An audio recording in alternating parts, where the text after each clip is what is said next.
WhatsApp guys, हम हैं आपके जुड़वा सुशांत और निशांत।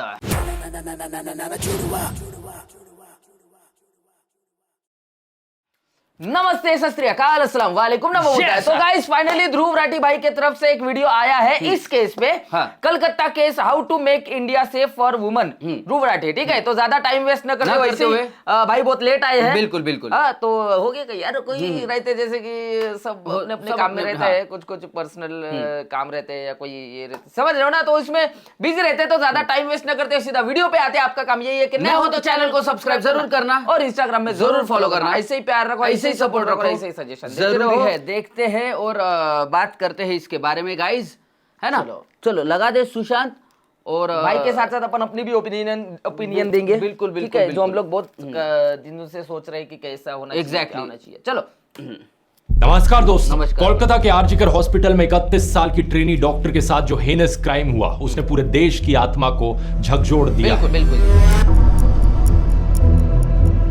वेस्ट बंगाल सहित देश के कई इलाकों में प्रोटेस्ट देखने को मिले। डॉक्टर्स ने स्ट्राइक की, प्रोटेस्टर्स के ऊपर कई गुंडे बदमाशों ने हमला किया और अस्पताल में तोड़फोड़ देखने को मिली। पुलिस ने अभी तक 25 लोगों को गिरफ्तार किया है। सबसे ज्यादा सवाल यहाँ पर उठ रहे हैं ममता बनर्जी के खिलाफ, जो कि सिर्फ वेस्ट बंगाल की चीफ मिनिस्टर ही नहीं बल्कि वेस्ट बंगाल की होम मिनिस्टर और हेल्थ मिनिस्टर भी है। एक अजीब बात यह देखने को मिली कि इन्होंने एक प्रोटेस्ट रैली भी निकाली इस इंसिडेंट के बाद, लेकिन सवाल ये कि किसके खिलाफ, कोई समझ नहीं पाया। इस घटना का मुख्य आरोपी है संजय रॉय, जो कि वेस्ट बंगाल पुलिस में एक सिविक वॉलंटियर था। पास्ट में इसकी 3 शादी टूट चुकी थी डोमेस्टिक वायलेंस के चलते। पहला सवाल यह कि किस तरीके के आदमी को रिक्रूट किया गया यहाँ पर सिविक वॉलंटियर बनने के लिए। इसकी डोमेस्टिक वायलेंस की हिस्ट्री को देखकर इसके खिलाफ तो पहले ही पुलिस एक्शन लिया जाना चाहिए। सीसीटीवी फुटेज, इसके ब्लूटूथ डिवाइस और डीएनए सैंपल्स के आधार पर पुलिस ने इसे गिरफ्तार किया। इसने अपना गुनाह कबूल भी कर लिया है। लेकिन दूसरा सवाल ये, हॉस्पिटल में इसके पास सभी डिपार्टमेंट्स का एक्सेस कैसे था?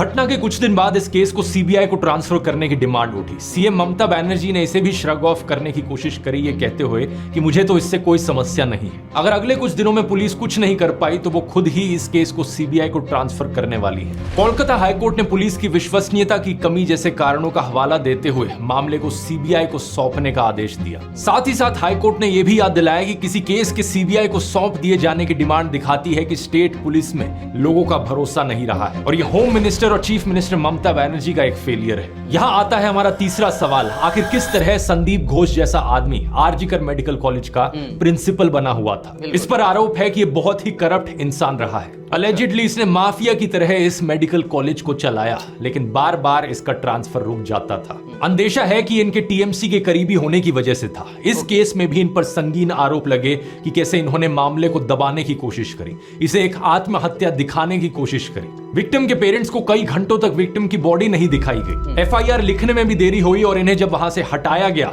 उसके बाद भी इन्हें कैलकाटा नेशनल कॉलेज का प्रिंसिपल बना दिया गया। मतलब जो आदमी किसी एक जगह पर होने के लायक नहीं है तो उसे दूसरी जगह ट्रांसफर करने का क्या सेंस बनता है? कैलकाटा हाईकोर्ट ने इसी नॉनसेंस को पॉइंट आउट करते हुए संदीप घोष को एक्सटेंडेड लीव ऑफ एब्सेंस पर भेज दिया। संदीप पर लगे हुए करप्शन चार्जेस की जांच करने के लिए वेस्ट बंगाल सरकार ने एक एसआईटी बनाई है, जिसे 1 महीने में अपनी रिपोर्ट सबमिट करने को कहा गया है। सीबीआई इस पर्टिकुलर केस में उन्हें अब तक 4 बार इंटरोगेट कर चुकी है। देश भर में जब लोगों ने इस केस पर आवाज उठाई तो वर्क प्लेसेस में औरतों की सेफ्टी के लिए वेस्ट बंगाल सरकार ने कुछ इनिशिएटिव्स अनाउंस किए। सुप्रीम कोर्ट ने मामले की सुओ मोटो कॉग्निसेंस ली, कुछ स्ट्रॉन्ग स्टेटमेंट्स दिए, जैसे कि संविधान में दी गई इक्वालिटी क्या ही है अगर औरतें अपने वर्क प्लेस में भी सेफ ना हो और उन्हें बेसिक इक्वालिटी डिनाई की जाए। ग्राउंड लेवल चेंजेस आने के लिए देश अब एक और रेप होने का इंतजार नहीं कर सकता। कुछ दिन पहले दोस्तों मैंने इस केस के ऊपर एक पोस्ट लिखी थी और आपसे कहा था, उम्मीद है आप लोगों का इंटरेस्ट लूज ना हो जाए इस इशू में। जब तक मेरा ये वीडियो रिलीज होगा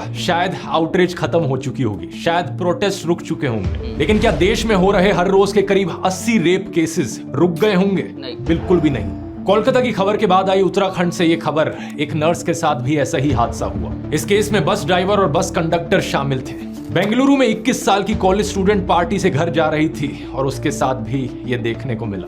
महाराष्ट्र के बदलापुर इलाके में एक स्कूल के क्लीनिंग स्टाफ द्वारा 3 और 4 साल की 2 छोटी लड़कियों का सेक्सुअल अब्यूज किए जाने की खबर आई। सैकड़ों एजिटेटेड पेरेंट्स ने रेलवे स्टेशन पर ब्लॉकेड किया। इन सारी खबरों को देखकर आपको लगे कि पिछले 8-10 दिनों में कुछ ज्यादा ही रेप्स होने लगे हैं पूरे देश भर में, लेकिन ये बात सच नहीं है। रेप्स हर रोज हो रहे हैं, लेकिन रिपोर्टिंग हर रोज नहीं हो रही। Exactly. आउटरीच और प्रोटेस्ट हर रोज नहीं हो रहे। देश में लार्ज स्केल प्रोटेस्ट सबसे पहले शायद 2012 में हुए थे निर्भया केस के बाद। फिर 2019 में जब हैदराबाद में 26 साल की एक वेटनरी डॉक्टर का रेप और मर्डर हुआ। फिर 2020 में लोगों ने आउटरीच की हाथरस केस को लेकर, जहां 19 साल की दलित लड़की के साथ यही हुआ, और अब 2024 में कोलकाता में यह केस हुआ। पिछले 12 सालों में 4 बार आउटरीच और प्रोटेस्ट। शायद मैं कुछ 2-3 केसेस भूल रहा हूंगा, लेकिन मोटे मोटे तौर पर 7-8 बार से ज्यादा आउटरीच और प्रोटेस्ट हमें देखने को नहीं मिला है। और ऐसा नहीं है कि आउटरीच करने में कुछ गलत हो, कुछ भी ऐसा सुनकर आउटरीच महसूस करना एक नेचुरल इमोशन है। प्रोटेस्ट करना भी हमारे जिंदा होने की निशानी है, लेकिन हालातों में कुछ तो सुधार होना चाहिए।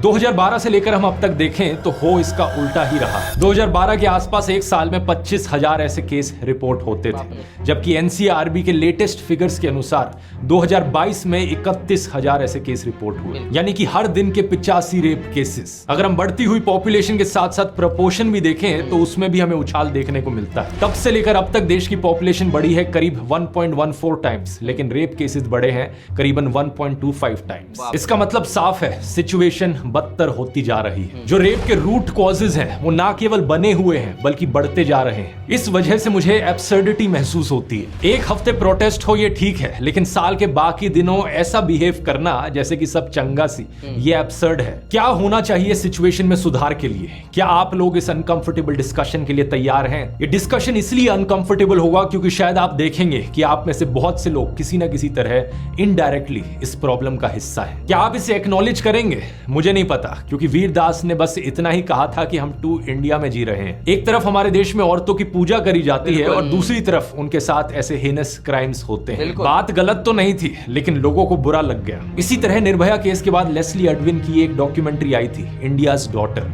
ये इतनी पावरफुल और थॉट प्रोवोकिंग डॉक्यूमेंट्री थी कि देश के हर एक स्कूल में इसे 10th क्लास के बच्चों को दिखाया जाना चाहिए था। लेकिन हमारे देश में लोग अनकंफर्टेबल हुए और इस डॉक्यूमेंट्री पर बैन लगा दिया गया। कहा गया कि इससे इंडिया की इंटरनेशनल इमेज खराब होगी। आज की डिस्कशन के बाद भी आपको इसी तरीके से अनकंफर्टेबल लग सकता है, लेकिन अगर आप जेन्युइनली कंसर्न्ड हो इस मुद्दे को लेकर तो वीडियो को आखिर तक देखना और जो स्टेप्स हम डिस्कस करेंगे सॉल्यूशन के लिए, उस सॉल्यूशन का हिस्सा भी बनना।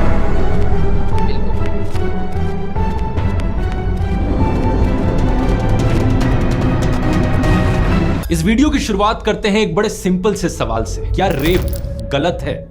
आप लोग कहोगे कि क्या बेहुदा सा सवाल पूछ रहा हूं मैं। ऑब्वियसली रेप गलत चीज है, लेकिन जब हम अपने आसपास के सोसाइटल एटीट्यूड्स को देखते हैं तो कुछ और ही तस्वीर निकल कर आती है। हर कोई कहता तो है कि रेप गलत चीज है, लेकिन कंडीशंस अपनी अप्लाई करता है उसके साथ। जैसे कि नुपुर शर्मा का केस देख लो, बीजेपी की वो नेता जिन्होंने एक ही दिन में 3 अलग अलग टीवी चैनल्स पर प्रॉफिट मोहम्मद के बारे में कुछ ऑब्जेक्शनेबल चीजें कही। मैंने इसे क्रिटिसाइज करते हुए एक वीडियो भी बनाया था जिसमें बताया कि कैसे नुपुर की स्टेटमेंट्स पूरी तरीके से डेलिब्रेट और मैलिशियस थी। इस वजह से हमारे देश को अरब देशों के सामने शर्मिंदा भी होना पड़ा था। लेकिन क्या नुपुर की इस गलती की वजह से उन्हें रेप थ्रेट्स दिए जाना जायज हो जाता है? बिल्कुल भी नहीं। जाने उन्हें कितने सारे डेथ थ्रेट्स और रेप थ्रेट्स मिले जिनका एक सभ्य समाज में कोई जस्टिफिकेशन नहीं हो सकता। ऑड्री ट्रुश्के का केस देखिए, ये एक ट्रेंड हिस्टोरियन है। औरंगजेब पर इन्होंने काफी लिखा है। ऐसा नहीं है कि औरंगजेब को इन्होंने महान राजा कहा हो, लेकिन इनकी फाइंडिंग्स के हिसाब से औरंगजेब एक कॉम्प्लिकेटेड कैरेक्टर था जिसने एक तरफ हिंदू मंदिर तोड़े थे लेकिन कई बार हिंदू मंदिरों को बचाया भी था। अगर किसी को इनकी हिस्टोरिकल फाइंडिंग्स में कुछ गलत लगता हो तो इनके साथ आर्ग्यू कर सकता है, इनके खिलाफ एविडेंस दे सकता है, लेकिन नहीं, लोग क्या देते हैं? डेथ थ्रेट्स और रेप थ्रेट्स। इंदिरा जयसिंह का केस देख लीजिए, famous human rights lawyer, gender equality के लिए बहुत से लैंडमार्क केसेस में ये अपीयर हुई हैं। जब निर्भया के रेपिस्ट को फांसी की सजा मिलने वाली थी तो इन्होंने कैपिटल पनिशमेंट के खिलाफ बयान दिया। कॉन्टेक्स्ट के लिए बता दूं, दुनिया के 112 देशों में डेथ पेनल्टी को खत्म किया जा चुका है। फिर भी शायद ये आर्ग्यू किया जा सकता है कि इंदिरा जयसिंह का बयान इल टाइम्ड था, रॉन्गली वर्डेड था, या निर्भया के पेरेंट्स से ऐसी कोई अपील करना गलत था। हम डेथ पेनल्टी पर उनके विचारों से असहमत हो सकते हैं, लेकिन कंगना रनौत ने क्या कहा? उनको रेपिस्ट सिंपैथाइजर कह डाला। इतना ही नहीं, उनको रेपिस्ट के साथ जेल में रखने की भी बात कर डाली। सकते उस हो। लेडी को उन लड़कों के साथ 4 दिन जेल में रखो जिनको बड़ी दया आती है, और ऐसी ही औरतों की कोख से ऐसे निकलते हैं दहशी दरिंदे। इसी पॉलिटिकल ओपिनियन या पॉलिटिकल सपोर्ट में बेवकूफ बनकर ही ऐसा होता है कि बिल्किस बानो के कॉन्विक्टेड रेपिस्ट को रिलीज करवा दिया जाता है। ऐसे दरिंदों को मिठाई खिलाई जाती है, संस्कारी ब्राह्मण कहा जाता है और लोग आउटरेज नहीं करते। प्रज्वल रेवन्ना, जिसके बारे में 2500 से ज्यादा औरतों के यौन शोषण की रिपोर्ट आई, लेकिन बहुत से लोग चुप रहे। कॉन्विक्टेड रेपिस्ट गुरमीत राम रहीम को बार बार पैरोल दी जाती है इलेक्शन से पहले। जो इसके अंधभक्त हैं वो कहते हैं हाँ, रेप करना गलत तो है और हमारे बाबा कॉन्विक्ट भी हुए हैं, लेकिन फिर भी हम इस बात को इग्नोर करके बाबा जिसे कहेंगे हम उसको वोट करेंगे। बृजभूषण सिंह, कुलदीप सेंगर और कठुआ केस के रेपिस्ट के फेवर में तो रैलियां निकाली जाती हैं, और जो बीजेपी नेता चौधरी लाल सिंह रेप अक्यूज के सपोर्ट में रैली निकाल रहा था, फिर उसे कांग्रेस में शामिल कर दिया गया और चुनाव की टिकट भी दी गई। इसलिए मैं कहता हूं, सोशल मीडिया पर कहता हर कोई है कि रेप गलत है, लेकिन जब बात रेपिस्ट को सपोर्ट करने की आती है, अपने पॉलिटिकल ओपिनियन की आती है और खुद की विचारों की आती है, बहुत सही तो भाई। लोग यहाँ पर कंडीशंस अप्लाई कर देते हैं। अरे अगर आपको किसी की बात ठीक नहीं लगती, घुस रहा है भाई, घुस रहा है ना? है। जो अपन बोल रहे थे, हाँ, अपन जो हाँ। सोच रहे थे, हम लोग इतने दिन से बात कर रहे थे, बिल्कुल। उसी पॉइंट पे आ रहा है। बिल्कुल। इसलिए मेरे को लगता है कि अपना जमता है थोड़ा सा। बिल्कुल बिल्कुल बिल्कुल, हाँ, क्योंकि nice। इसके पहले वाले वीडियो में भी अपन ने बहुत बोले थे, बहुत सारी हाँ। बातें बोली थी ना। हाँ। तो आप उन्हें क्रिटिसाइज कर सकते हो। अगर उन्होंने कुछ इलीगल किया है तो आप पुलिस रिपोर्ट कर सकते हो, लेकिन रेप गलत है, फुल स्टॉप। रेप थ्रेट गलत है, फुल स्टॉप। लेकिन प्रॉब्लम यह है कि लोगों की अगर मगर चलती रहती है, और बात यहां सिर्फ सोशियो पॉलिटिकल ओपिनियन तक सीमित नहीं है, बल्कि लोगों के बहुत सारे दूसरे प्रोविजंस में भी कंडीशंस अप्लाई होती है। हाथरस के केस में सुधीर चौधरी ने जी न्यूज पर कहा कि विक्टिम के अक्यूज के साथ प्रेम संबंध थे। इसको साबित करने के लिए गांव के एक शख्स के साथ इंटरव्यू भी लिया। हमारी इन्वेस्टिगेशन के अनुसार पीड़िता और मुख्य आरोपी, जिसका नाम है संदीप, इनके बीच पुरानी जान पहचान थी, प्रेम संबंध था। न्यूज 18 की रिपोर्टर अनामिका 45 मिनट के शो में चिल्लाती रही कि विक्टिम के घर के एक फोन से अक्यूज के नंबर पर 104 कॉल हैं। घंटों तक इनकी बात हुई थी। हम आप तक सच पहुंचा रहे हैं। इस पे घंटों घंटों बात हुई है और 104 बार बात हुई है। हम सच को सामने लाते बच्चों की बात हैं। सुनती हूं न्यूज मैं। 18 जहां पहुंचता है वहां सच बोलता है, सच। अर्नब गोस्वामी ने तो यह तक कह दिया कि यहाँ कोई रेप नहीं हुआ था, ये सब मनोहर कहानी है। बीजेपी नेता और हरियाणा के फॉर्मर मुख्यमंत्री मनोहर लाल खट्टर ने भी कुछ ऐसा ही कहा था कि 80 से 90% मामलों में अक्यूज्ड और विक्टिम एक दूसरे के परिचित होते हैं। उनमें झगड़ा हो जाता है तो लड़की रेप का इल्जाम लगा देती है। इसी तरह की इनसेंसिटिव स्टेटमेंट्स हमें वेस्ट बंगाल सीएम ममता बनर्जी से भी सुनने को मिली है, जैसे कि 2022 का नाडिया रेप केस, जहां एक 14 साल की बच्ची विक्टिम थी। उस पर उन्होंने कहा कि लड़की का लड़के के साथ लव अफेयर था। इस तरीके की बातों को डिबंक करने में भी ऑकवर्ड सा महसूस होता है। क्या ये चीज भी अब इनको समझानी पड़ेगी कि प्यार में होने का मतलब रेप का लाइसेंस नहीं होता। बात बड़ी सिंपल है। रेप यानी जबरदस्ती, रेप यानी किसी की फ्रीडम का वायलेशन। कोई कितना भी एक दूसरे के साथ प्यार में क्यों ना हो, दोनों पार्टनर्स का कंसेंट यहां पर जरूरी होता है। कंसेंट मतलब सहमति, लड़की की सहमति होनी जरूरी है। और दूसरी बात ये कि ये कंसेंट रिवर्सेबल होता है, यानी कि लड़का या लड़की जब चाहे अपना कंसेंट वापस ले सकते हैं। अपना कंसेंट विड्रॉ करने का हर किसी को अधिकार है हर समय। तीसरी चीज, जिस केस की ममता बनर्जी ने बात की, वो तो विक्टिम एक माइनर थी, और माइनर के केसेस में तो कंसेंट को कंसेंट भी नहीं माना जाता। पहले ये उम्र 16 साल होती थी, लेकिन 2012 के पॉक्सो एक्ट के अंतर्गत इस उम्र को 18 साल कर दिया गया। अब पहला हो गया यहाँ पर लोगों का सोशियो पॉलिटिकल ओपिनियन, दूसरा हो गया लव अफेयर, किसी के साथ प्यार में होना, तीसरी इफ एंड बट कंडीशन आती है लोगों की कि लड़की इतनी रात को बाहर क्या कर रही थी। गोवा के 2 माइनर्स के साथ रेप हुआ तो बीजेपी नेता और गोवा के चीफ मिनिस्टर प्रमोद सावंत ने कहा कि लड़कियां रात को बाहर क्यों थी। झारखंड में एक आदिवासी लड़की के साथ रेप और मर्डर हुआ तो झारखंड मुक्ति मोर्चा के एक एमएलए ने भी ऐसा ही कहा। विक्टिम्स के माँ बाप पर दोष डालते हुए कहा कि वो अपनी बेटियों को शाम के बाद घर से बाहर क्यों निकलने देते। दिलचस्प बात पता है क्या है? निर्भया के एक रेपिस्ट मुकेश सिंह की भी ऐसी ही सोच थी। उसने कहा था कि अगर लड़की रात को घर से बाहर निकलती है, गलत कपड़े पहनती है, तो रेप के लिए वो जिम्मेदार है। हर कोई शरीफ लड़की होती है, रात को 9 बजे मतलब नहीं घूमती है। लड़के भी उतने उससे ज्यादा जिम्मेदार है रेप के लिए, ये लड़के हैं उससे ज्यादा। एक बार फिर से ये बहानेबाजी बिल्कुल नॉनसेंस है। लड़कियों के रात में बाहर होने से रेप नहीं होते, रेपिस्ट के रात में बाहर होने से रेप होते हैं। अगर किसी को लगता है कि उनके लड़के ऐसे पोटेंशियल रेपिस्ट हैं, तो वो अपने लड़कों को रात में घर के अंदर बंद करके रखें। दूसरी बात कि साल दर साल एनसीआरबी की रिपोर्ट में देखा गया है कि 90% से ज्यादा केसेस में अक्यूज्ड विक्टिम की जान पहचान का होता है। 2015 की रिपोर्ट में 95% अक्यूज्ड परिचित थे, 2017 में 93% और 2021 में 96.8%। इसमें पड़ोस के लोग, दोस्त, को-वर्कर्स, इमीडिएट फैमिली मेंबर्स और रिलेटिव्स शामिल होते हैं। नवंबर 2020 में दिल्ली पुलिस ने एक पार्लियामेंट्री पैनल को एक रिपोर्ट सौंपी और उसमें भी कुछ सिमिलर ही देखा गया। दिल्ली में हुए केसेस में भी 98% केसेस ऐसे थे जहां अक्यूज्ड जान पहचान का आदमी था। 57% केसेस में फैमिली मेंबर, रिलेटिव या फैमिली फ्रेंड ही था। यह चीज दूसरे देशों में भी देखने को मिलती है। अमेरिका में भी पाया गया है कि 80% केसेस में अक्यूज्ड कोई जान पहचान का ही होता है। तो ज्यादातर केसेस में जब जान पहचान के लोग ही ये काम कर रहे हैं तो रात को घर से बाहर निकलने वाली बात आ ही कैसे जाती है। बिल्कुल। चौथी कंडीशन आती है लूज कैरेक्टर की। कहा जाता है कि सेक्सुअल हैरेसमेंट गलत तो है, लेकिन ये लड़की का लूज कैरेक्टर था। कर पीना, किसी के साथ भी चले जाना, ये ऐसी लड़कियां करती हैं, अच्छे घराने की लड़कियां नहीं। ऐसी लड़कियों के साथ ना ऐसा ही होता है। आराम से साथ चल दे और बैठ के पिए, कोई भी लड़का समझेगा ना कि ये लड़कियां तैयार हैं, वरना क्यों आएंगी, क्यों पिएंगी। रेप के खिलाफ हो रहे प्रोटेस्ट में भी हमें अक्सर सुनने को मिलता है कि औरतें तो देवी का रूप होती हैं, वो किसी की बेटी, किसी की बहन, किसी की माँ होती हैं। लेकिन प्रॉब्लम ये भी है, लोग एक तरफ या तो औरतों को पूरा भगवान की तरह देखते हैं या फिर दूसरी तरफ उन्हें बिल्कुल ऑब्जेक्ट्स की तरह देखते हैं। अरे उन्हें इंसान की तरह भी तो देख लो। हर एक औरत एक इंसान होती है, आदमी की तरह। अब ये औरत चाहे एक लोकल स्टेज डांसर हो या फिर एक तवायफ ही क्यों ना हो, हर एक इंसान की तरह उन्हें भी संविधान ने आजादी का बराबर हक दिया है। लेकिन अक्षय कुमार की फिल्म में कैसे डायलॉग्स हमें सुनने को मिलते हैं, तवायफ की लुटती हुई इज्जत को बचाना और 30 मार खान को कैद करना, दोनों बेकार है। तवायफ की लुटती इज्जत को बचाना और 30 मार खान को कैद करना, दोनों बेकार है, दोनों बेकार है।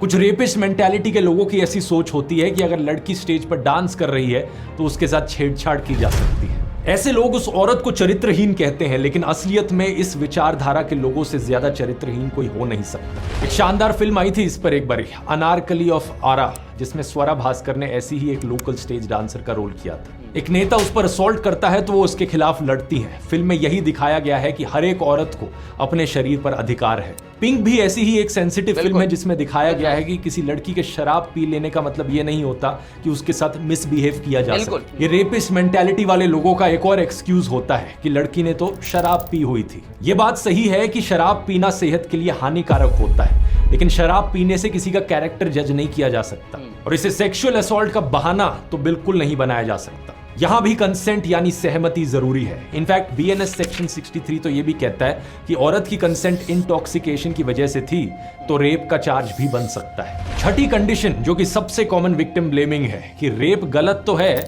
लेकिन लड़की ने छोटे कपड़े पहन रखे थे। ये एक बार फिर से बिल्कुल ही बकवास आर्ग्यूमेंट है। अगर छोटे कपड़े की वजह से रेप होता है तो छोटी बच्चियों का रेप क्यों होता है? बूढ़ी औरतों का रेप क्यों होता है? मेंटली इल बच्चों के साथ रेप क्यों होता है? साड़ी और बुर्का पहनी हुई औरतों का रेप क्यों होता है? गांव में रेप क्यों होता है? राजस्थान और उत्तर प्रदेश में तो लड़कियों के छोटे कपड़े पहनना बहुत ही रेयर बात है, तो वहां पर सबसे ज्यादा रेप क्यों देखने को मिलते हैं? इतना बकवास आर्ग्यूमेंट, लेकिन फिर भी पता नहीं क्यों बहुत से लोगों के मन में, समाज में यही आर्ग्यूमेंट बना रहता है, अटक गया है उनके मन में कि लड़की ने छोटे कपड़े पहने थे, यही कारण हो।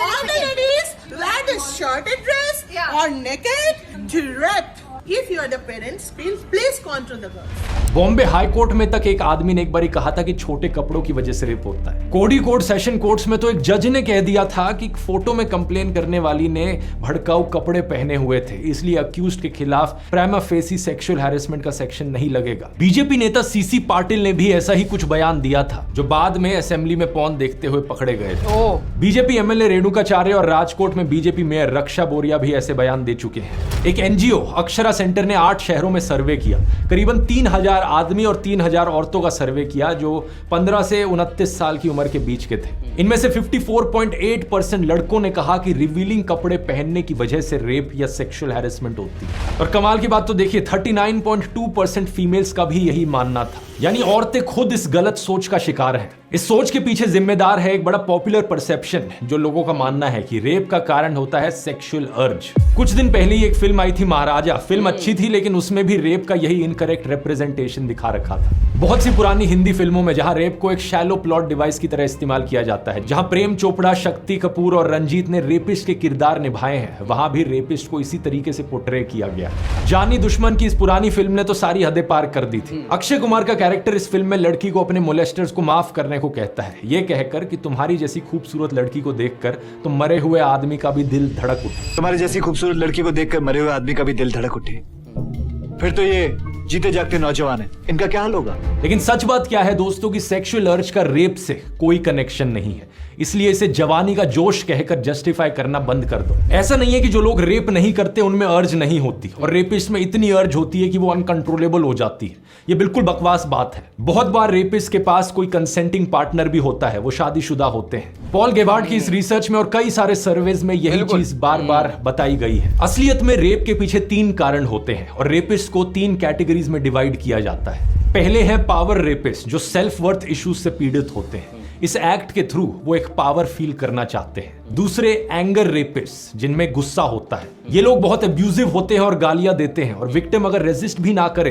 तब भी वायलेंट हो जाते हैं। इस कैटेगरी के रेपिस्ट अक्सर जान से भी मार देते हैं विक्टिम को। तीसरी टाइप है सैडिस्टिक रेपिस्ट। सैडिज्म का मतलब है दूसरों के फिजिकल और मेंटल वायलेंस में खुशी मिलना, खुद प्लेजर उठाना, दूसरों को नीचे गिरता हुआ देखकर या उनके खिलाफ अत्याचार होते हुए देखकर। ऐसे रेपिस्ट अक्सर विक्टिम्स को लंबे समय तक टॉर्चर करते रहते हैं। लेकिन एक सवाल यहां पर यह उठेगा कि ये कंट्रोल करने की जो इविल डिजायर है, ये गुस्सा और या सैडिज्म जो है, ये आता कहां से है? कई बार डिस्कशंस में देखा जाता है कि अपना गुस्सा जाहिर करने के लिए लोग रेपिस्ट को मेंटली इल या दिमागी रूप से बीमार कह देते हैं। ऐसा कंपैरिजन करना गलत है, क्योंकि हम मेंटल इलनेस को स्टिग्मेटाइज कर रहे होते हैं। कुछ रेपिस्ट की मेंटल इलनेस की हिस्ट्री जरूर हो सकती है, लेकिन ऐसा नहीं है कि सभी रेपिस्ट मेंटली इल होते हैं। ये लोग सिंपली दरिंदे होते हैं। इन्हें आप शैतान, हैवान, ईवल कुछ भी कह सकते हो। लेकिन अगला सवाल आपके मन में आएगा कि कुछ लोग ऐसे क्यों बनते हैं? इसके पीछे भी तो कुछ रूट कॉजेज होंगे ना। एक इस रिसर्च को देखिए। ये रिसर्च करी गई थी 269 ऑफेंडर्स पर, जिनमें रेपिस्ट शामिल थे।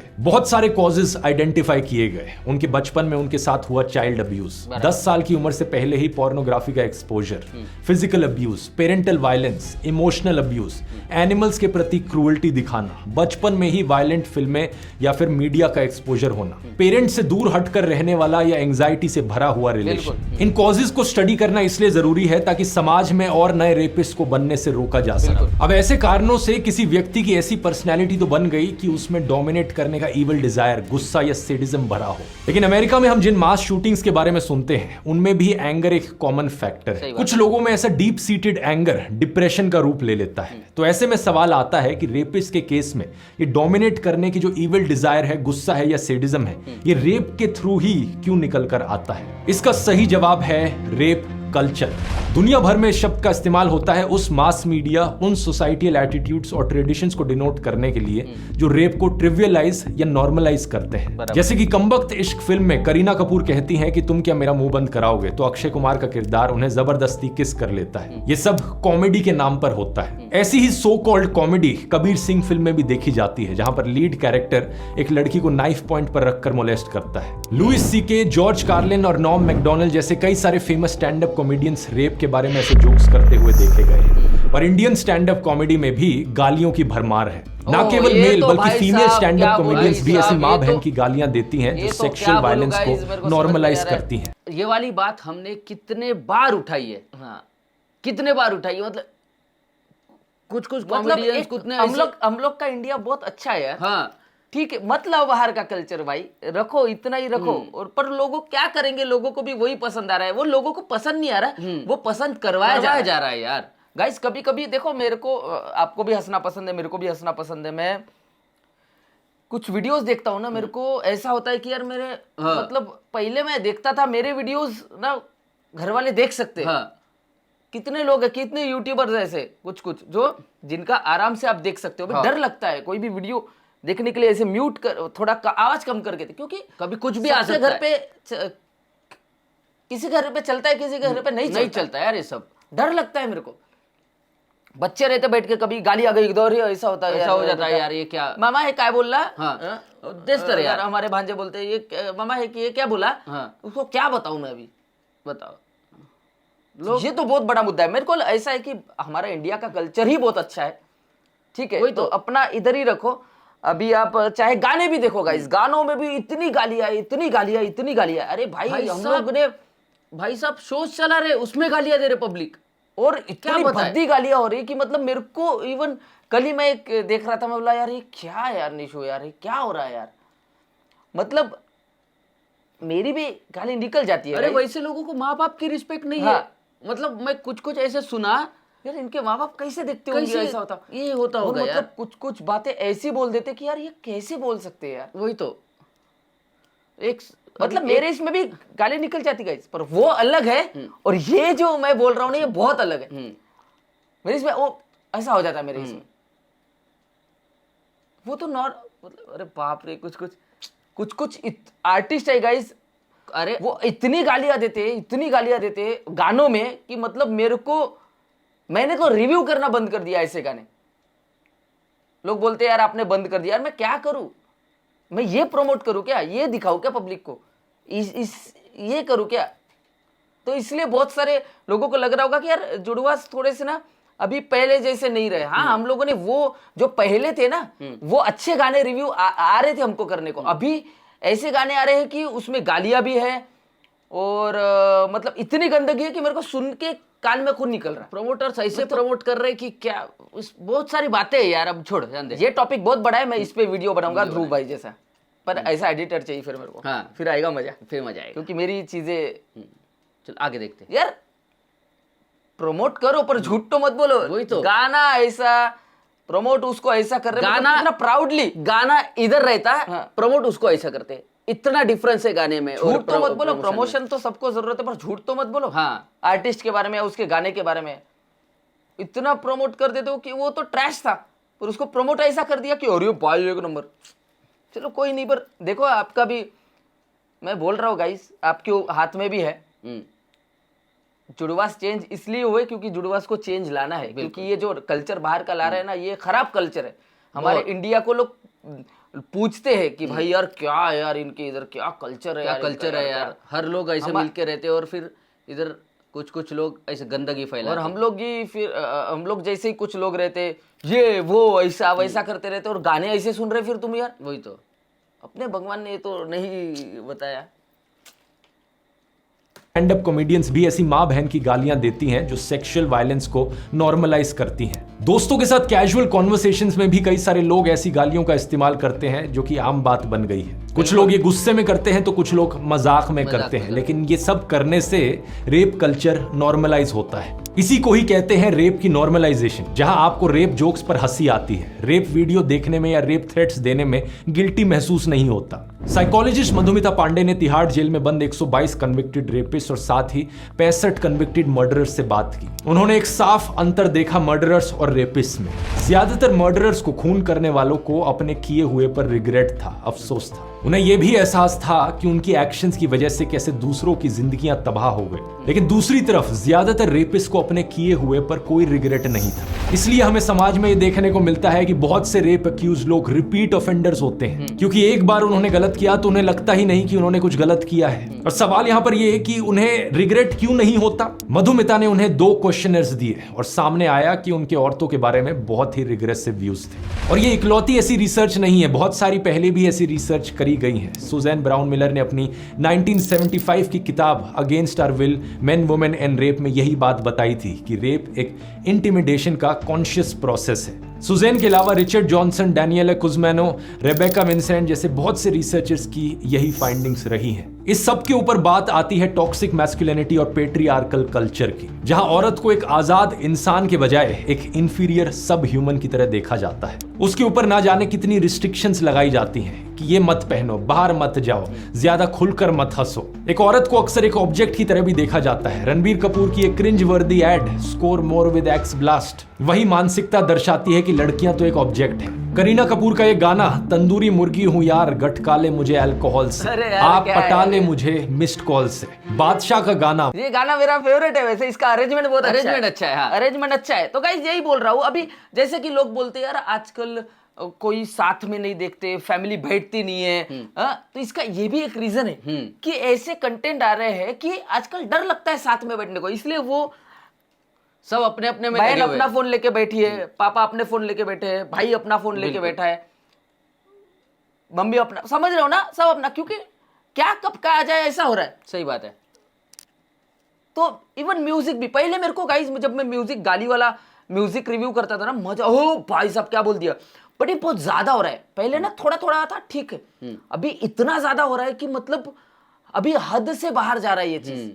तो हमको चेंज करना बहुत जरूरी है, बहुत जरूरी है। म्यूजिक की सादगी जा रही है। अरे यूथ तो इतने बिगड़ रहे हैं भाई, इतने बिगड़ और रहे हैं। ये यूथ बिगड़ने का कारण जो है ना, इसमें बहुत सारे क्रिएटर्स Creators चाहे का वो भी हाथ म्यूजिक है। में हो चाहे वो कॉमेडी में हो। हाँ, अरे म्यूजिक जो हम लोग पीस के लिए सुनते थे ना, अभी वो नहीं रहा, वो हम लोग नहीं, अभी वो खत्म हो रहा है, वो गाने की सादगी जा रही है, इतना खराब कर रहे लोग। सही तो बात है। प्लीज ये हमको बचाने का ये है, और आई होप जल्दी से जल्दी जाएगा, म्यूजिक वापस अच्छे इसके लिए सुना जाएगा। क्या कुछ भी बनता है यार। कितने गाने मेरे को ऐसे दिमाग में, पहले मैं बोल रहा हूँ ना, मैं ऐसा नहीं कि मैंने नहीं किया रिव्यू, पहले मेरे को मजा, पर अभी जब ज्यादा होने लग गया ना गाइस, मैं बोला यार ये क्या हो रहा है यार। मैं नहीं करूंगा ऐसे गाने भाई, कुछ भी हो जाए। अच्छे गाने करूंगा रिव्यू, अच्छा बताऊंगा। इसमें बहुत सारी क्रिएटर्स की भी गलती है, तो आपके ऊपर भी ये पड़ता है हम लोग। और एक बात मैंने नोटिस की है, जो सच बोलता है ना उसको गालियां मिलती है, और जो झूठ बोलता है ना, झूठ पे झूठ, उसको तालियां मिलती है। ये बात ध्यान में रखना। और हम लोग सच के साथ ही रहेंगे और बढ़ते रहेंगे। जिसको जितना हमको नीचा दिखाना है या झूठ दिखाना है करे, हम लोग सच के साथ चलेंगे। दर्शाती है कि लड़कियां तो एक ऑब्जेक्ट है। करीना कपूर का ये गाना, तंदूरी मुर्गी हूं यार, गटका ले मुझे अल्कोहल से, आप पटा ले मुझे मिस्ड कॉल से। बादशाह का गाना, मैं वो हूं जिसके बारे में चेतावनी देती होगी तेरी माँ। यानी आप ऐसे असॉल्टर्स को ग्लैमराइज कर रहे हो, टॉक्सिक मैस्कुलिनिटी को स्टाइलाइज करके दिखाया जा रहा है फिल्मों में और गानों में। वर्जिन बीवी चाहिए, खुद बैंकॉक के खिलाड़ी हैं। 6 लड़कियों के बीच में एक लड़का स्टड है और 6 लड़कों के बीच में एक लड़की स्लट है। और फिर ये सिंगर्स कहते हैं कि इनके घर पे तो फीमेल फैमिली मेंबर्स होते हैं, इनका म्यूजिक हमेशा एक रिस्पॉन्सिबिलिटी और रिस्पेक्ट की जगह से आता है। सिंगर हनी सिंह ने भी बहुत आउटरीच दिखाई इस कोलकाता केस को लेकर, लेकिन वो अपने गानों में क्या लिखते हैं? ब्राउन गर्ल से मेरा मन भरता नहीं, मैं शेर हूं घास चरता नहीं। जब तक औरतों की ऐसी ऑब्जेक्टिफिकेशन होगी, ये रेप कल्चर बना रहेगा, तब तक ये प्रॉब्लम सॉल्व नहीं हो सकती। और सॉल्यूशंस की बात करें तो यहाँ 3 तरीके की समस्याएं हैं। पहला, वो हालात जो किसी की व्यक्तित्व को डैमेज कर सकते हैं। दूसरा, वो सोसाइटल एटीट्यूड जिसकी वजह से ऐसे लोग अपनी डोमिनेट करने की अर्ज, अपना गुस्सा या सेडिज्म एक औरत पर निकाल। एक चीज मैं बोलता हूँ, जितना मैं म्यूजिक रिव्यू करता हूँ, तो लोग, कुछ आर्टिस्ट ऐसा बोलते हैं कि यार चल रहा है तो हम लोग क्या करेंगे, हमको वैसे ही बनाना पड़ेगा। नहीं, आपने अगर चेंज किया ना तो लोग अच्छा म्यूजिक भी सुनना पसंद करेंगे। जब अच्छा म्यूजिक चल रहा था तो लोग अच्छा म्यूजिक भी सुन रहे थे। आपके हाथ में होता है। आज ये 4 एलिमेंट वाले और ये सिर्फ 17 सेकंड के गाने जो चल रहे हैं ना, ये खराब कर रहे हैं इंडस्ट्री को। आपके हाथ में। जो आर्टिस्ट बोलते ना कि यार चल रहा है तो हम लोग वही बनाना पड़ेगा, नहीं, आप लोग जो करेंगे ना वो चलेगा। तो आप भी अच्छे म्यूजिक बनाओ, अच्छा प्रमोट करो, तो लोग भी अच्छा सुनेंगे। ये आपके हाथ में है। सही बात है, बिल्कुल। तो ये मत बोलो कि आर्टिस्ट ने अच्छे भी गाने निकाले और लड़कियों के ऊपर कुछ अच्छे संदेश भी दिए हैं, बट वो नहीं चले। बट जिसमें ऐसे लिरिक्स है वो चले। अरे क्या बोला भाई, क्या बोल, आज क्या गलती है, अभी हो रहा है ऐसा। अरे बाप रे, समझ रहे हो? अभी मेरे को ऐसे गाने आ रहे हैं। हाँ,